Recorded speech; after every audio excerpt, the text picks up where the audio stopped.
Clear prop.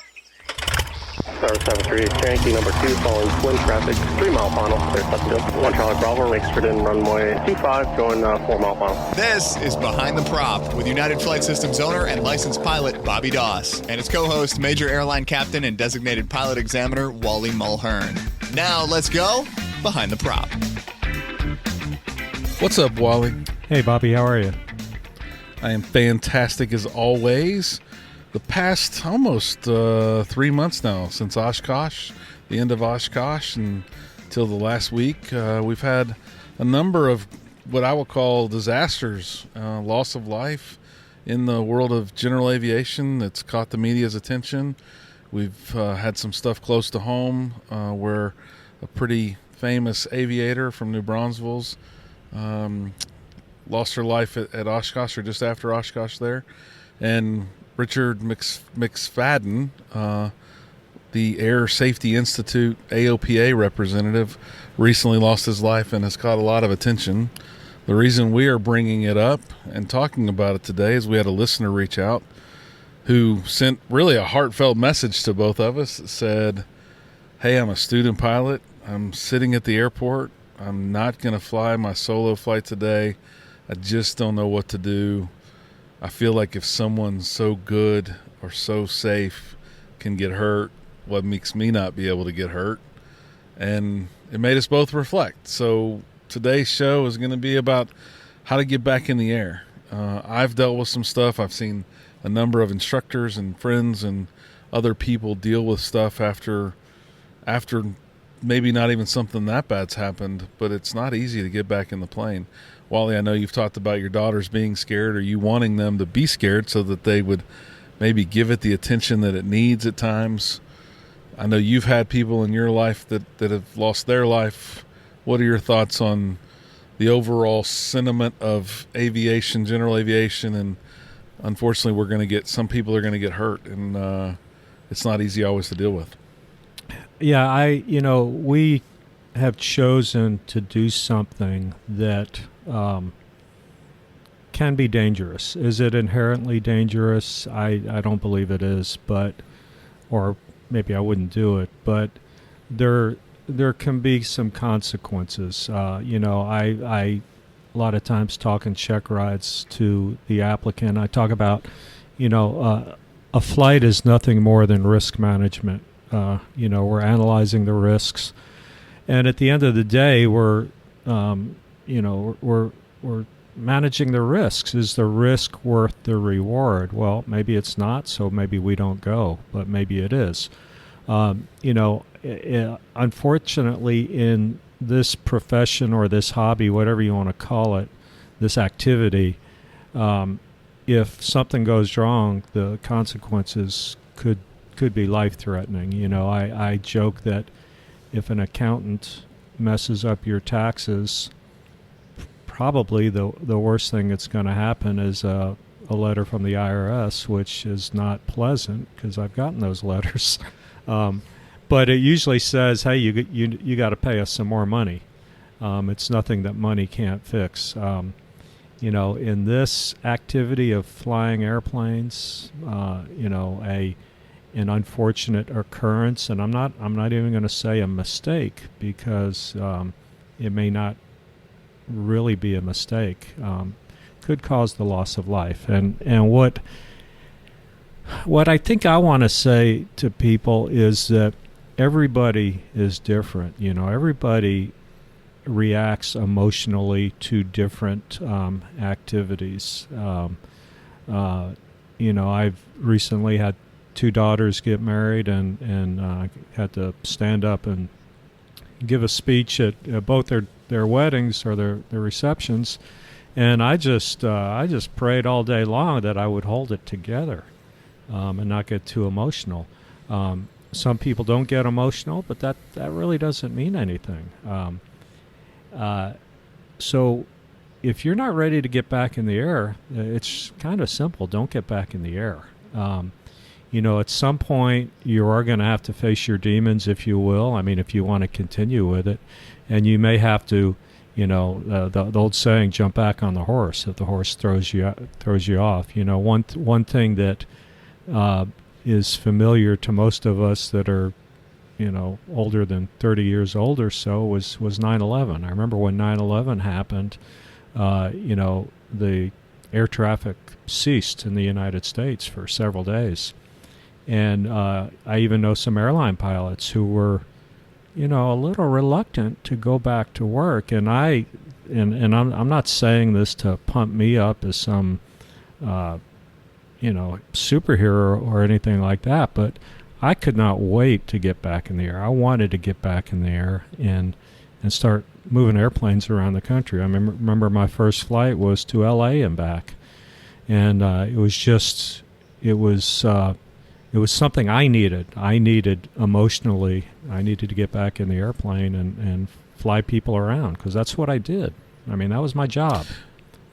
Well, that's an interesting story, because I actually flew the first day that the airports opened up. I was in business, had a reason to be in Chicago from Houston, and I never will forget. I got on a United flight, and might have been Continental way back then, but I got on one of those two planes, and a guy got on with a hard hat, and I just thought that was the stupidest thing ever. But I think he might have just been a construction guy who brought his hard hat. But I thought, of all the days in the world to fly, that was probably the safest day ever to get in an airplane in the United States. And I had no nerves, and my wife was like, "Are you sure this is safe?" And I do think there are different mindsets or different ways people deal with that stuff, but I was like under the impression that, man, it was the best day ever to fly in the United States, because they were going to, and it probably took 3 hours to get through security that day, don't get me wrong, but it was probably the safest day to fly. Now I had, and we've talked about in the past, I don't know, maybe episode 2 of this show, I had a near miss where a helicopter landed right in front of me while I was rotating the aircraft at about 55 knots. And in all intents and purposes, I should have hit that helicopter, and there probably should have been 4 people dead at the end of that runway. And it took me, I want to say, a month probably to feel confident to get back in the plane. I don't think I made a mistake. I don't think the helicopter made a mistake. I think it was a combination of things that happened. But at the end of the day, I don't think we should have been as close as we were by any counts. But we didn't hit each other, and I think my training did that. And I was right in the middle of that killing zone that we've talked about many times too. I was in that 150-hour range. I don't think I was overly confident. I actually think I was talking about looking for traffic in that takeoff roll, or as we were prepared to do the takeoff roll. I wasn't thinking of straight down. I was thinking clear left and right. But I didn't hit, but it took me a long time to overcome the anxiety of how close that was to me not being alive anymore. And I think I've talked to a lot of people about that over time, that it was just my time, and now it doesn't bother me anymore. We'll put in the show notes, but there was a tribute made by the AOPA for Richard McSpadden, and it talks a lot about early preliminary reports on what may or may not have happened. It sounded like they tried to turn back because they were having engine trouble. I won't speculate, but the one thing that the president of the AOPA says is a lot of people are calling them and asking them, what would Richard want us to do? What would he have us do? And the short answer is one word: fly. He would want us all to go fly. I didn't know him personally, but I could suspect that a guy like that, who was a Thunderbird lead, Thunderbird 1 for a number of years, would want us to go fly. And I think that's one way we may be able to pay him some respect, is to go fly. But don't do it if you don't feel safe. Don't do it if you don't feel confident in your equipment or your skills. Maybe go with an instructor. Maybe go with somebody who can make you feel comfortable. Yeah, absolutely. One of our previous guests was Rusty Keene, and he was Thunderbird number 2. This was probably, I don't know how many shows ago, but he was one of our guests. And I just happened to fly with Rusty just 3 or 4 days ago, and I asked him if he knew Richard, and he said, yeah, he's the one who hired me to be a Thunderbird. So it hit home a little bit with that. we had an accident here in Houston, north of Houston, here about 6 weeks ago. Two people lost their lives in a 150, and 18 hours prior to that crash, I got a text from the CFI, who happened to be the father of the other pilot, asking me about doing a check ride for his son. And that was about 6 p.m. on a whatever night it was, and about noon the next day is when they crashed, and they both perished in the crash. So that that shook me. I thought, we had a dialogue via text. I still have the text messages in my phone. I can't delete them at this point. And I look back at that, and I realize how precious life is. I'm just glad that I responded to him, and we had a positive dialogue for just a little while, albeit via text. But just another unfortunate situation. And then the thing with the Richard from AOPA happened. Yeah, I guess it's been almost a year and a half now. Maybe it's been just short of a year since the B-17 incident in Dallas.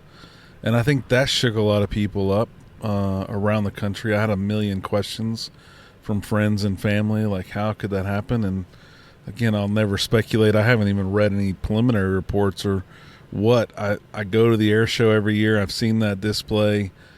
I saw that display a week before it happened, because they come to Houston and go to Dallas. I've actually flown on that B-17. It shook me to the core a little bit that what if I would have been on the plane in my demo flight and something like that would have happened. But those guys all on those planes were professionals. They didn't intend to have that incident happen, and I'm sure it was a freak accident of some sort. But it's not something that maybe everybody feels comfortable about jumping in back into a plane. A story that I wanted to tell on this show that was one early on in my flight school ownership days. I had a twin-engine aircraft that I'll never forget. On a Saturday afternoon, looking at my phone, and I had just looked at it a few minutes earlier, and I looked at it again, and I had 14 text messages. That's never a good sign. And it was clear something was going on. The twin was on the ground, probably 65 miles away, and they said they had a bird strike, and they weren't going to be able to fly the plane home. Ultimately, I got some pictures, and the bird had came through the windshield on the CFI side. And if you've never flown a Travel Air or a Baron, or any plane for that matter, the plexiglass is not thin. It's a good half-inch thick, if not thicker. And so it caused a lot of harm to the aircraft. It caused a lot of harm to the bird, and ultimately it caused a lot of harm to the CFI. But they did an amazing job of getting that plane back on the ground without incident, and they were both shook up. And the plane was down almost 6 months. There was a little bit of bent metal right at the door frame, and so it took a long time to get all the approvals from the FAA and all the people that needed to be involved to get that metal fixed. And when it came back, the instructor still worked for us, and I was ignorant to the fact that he might not want to fly that airplane. I don't know why I was, but I was. And lo and behold, the plane gets fixed. We test flew it with a different pilot, and he had a reservation the next day, and we talked, and he was excited that the plane was back. But I think that morning he had some physical reactions to the idea of flying that airplane again. And I was surprised, but he had some what he called PTSD about that airplane, vomited, could not get in that plane. I think when that moment came, he was overwhelmed, and I think he felt really bad. But I tried to reassure him that it's not his fault. I mean, that's just how we react to those sorts of things, and that it was no big deal. We would do whatever it took. If he ever wanted to fly the plane again, we would do whatever it took to get him comfortable in the plane. And we did ultimately get him comfortable in the plane. I want to say it was a couple of flights, and he said he was good to go, and he probably did another 50, if not 100 hours of dual in that aircraft before he went on to his professional gig post-flight training. But I was ignorant to the fact that someone might have a little bit of remorse, PTSD, fear, whatever you want to call it, but he just could not stomach, no pun intended, could not stomach getting back in that aircraft. And if you have any feeling like that, it's one of those I'm safe things where you shouldn't go fly.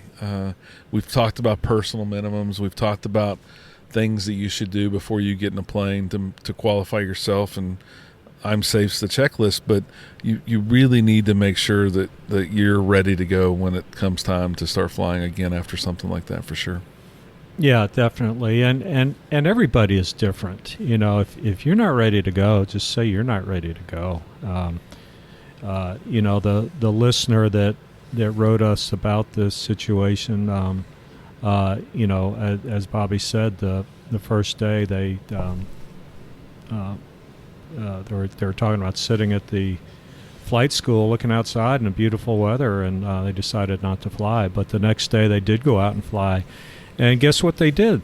They practiced emergency situations. So, you know, we don't want to trade off a loss of life for reason to go out and practice. But maybe, you know, if Tom Brady has a game and he throws 3 interceptions, I'll bet the next day he's the first one at the practice facility throwing the ball through the tire, or whatever professional quarterbacks do to help eliminate interceptions.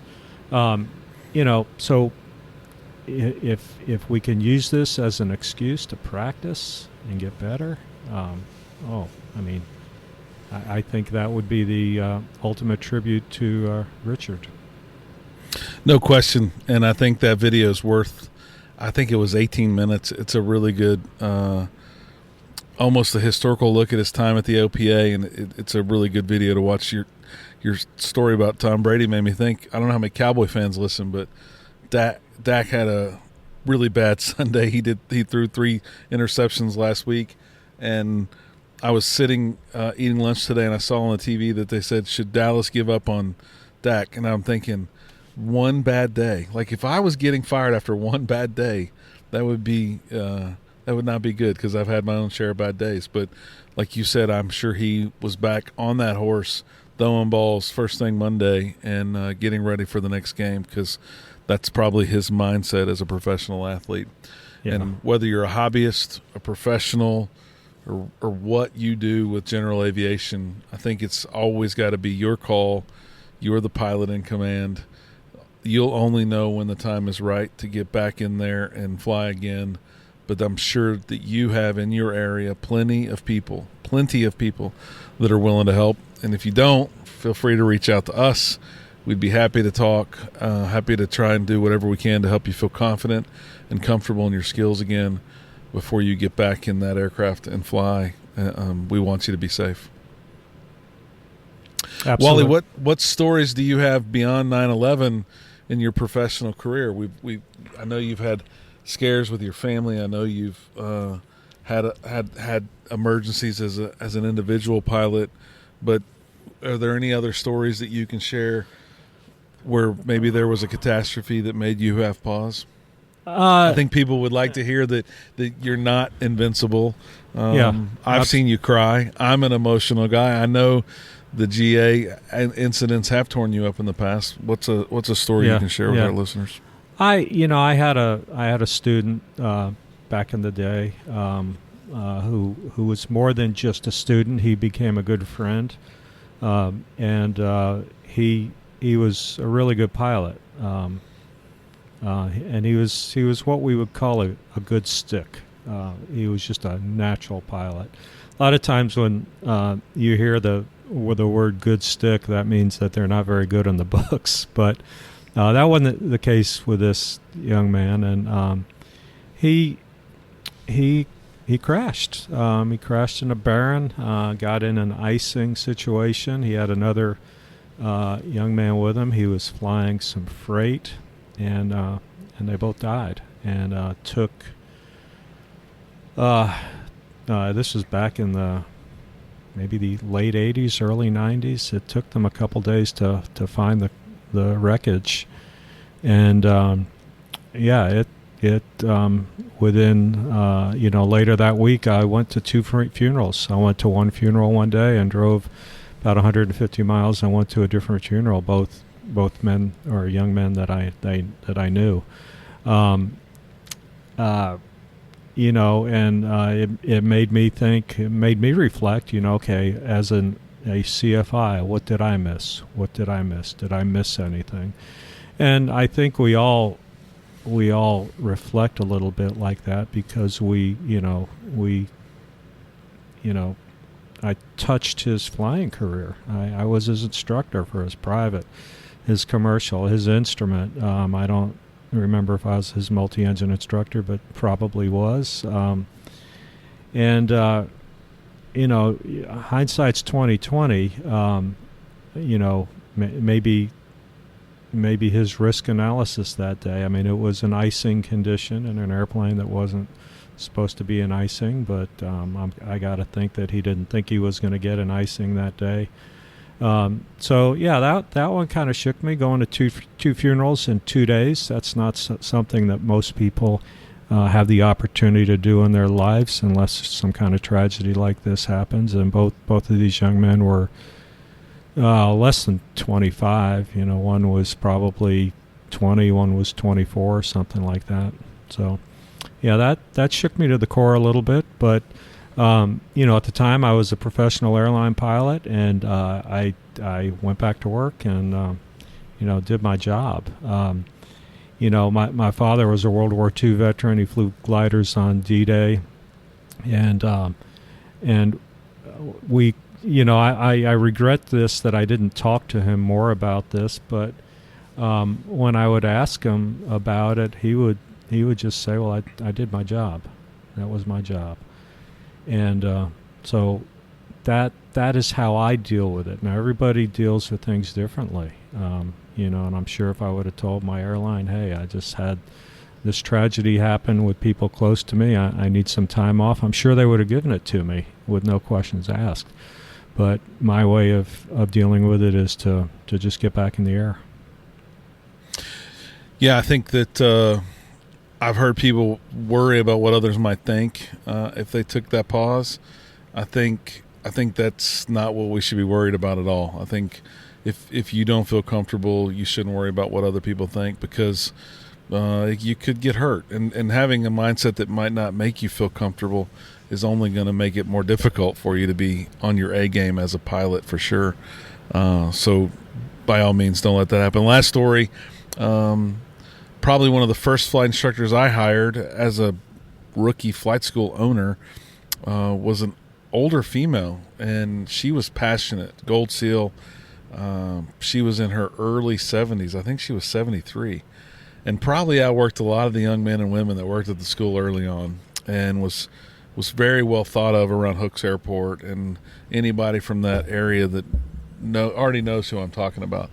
And was on a training flight, and they were shooting some practice approaches. They had some engine trouble, and unknown reasons why they spun to the ground, and all three perished. And I say it all the time because I don't know, and I don't want to be involved in an incident ever, but it could happen in the blink of an eye. So you got to have your A game. I know she was a great pilot, and that doesn't seem to make sense why that would happen. So it's never easy. And I flew that day, and I was shocked that she had an incident, and ultimately perished. But I went to her funeral, and it was, like you said, Wally, it was no fun to hire her and then have to go to her funeral. She did not work for us at the time, was on an independent deal, but doesn't change the outcome, and it was a tough pill to swallow, for sure. So if you're dealing with anything like that, reach out, talk to anyone in your network, talk to us if you need to. It's the only way, and I think, Wally, you've said this many, many times, the only way we can ensure that we're not going to be in an aircraft incident or an accident is to not get in an airplane. And that's, right, unfortunately, the only way that we can make sure that it's not going to happen. Yeah. And so if you're going to get in an airplane, be safe, Make sure you're qualified. Make sure you're safe. You've gone through that checklist, and that you're ready to go. If you're not, stay on the ground. That's the only way you're going to insure it. Sad topic, but as I think the AOPA would say, the one way we can pay it forward is to just go fly. So when you're ready, just go fly and stay behind the prop. Thanks for checking out the Behind the Prop podcast. Be sure to click subscribe and check us out online at BehindTheProp.com. Behind the Prop is recorded in Houston, Texas. Creator and host is Bobby Doss. Co-host is Wally Mulhern. The show is for entertainment purposes only and is not meant to replace actual flight instruction. Thanks for listening, and remember, fly safe.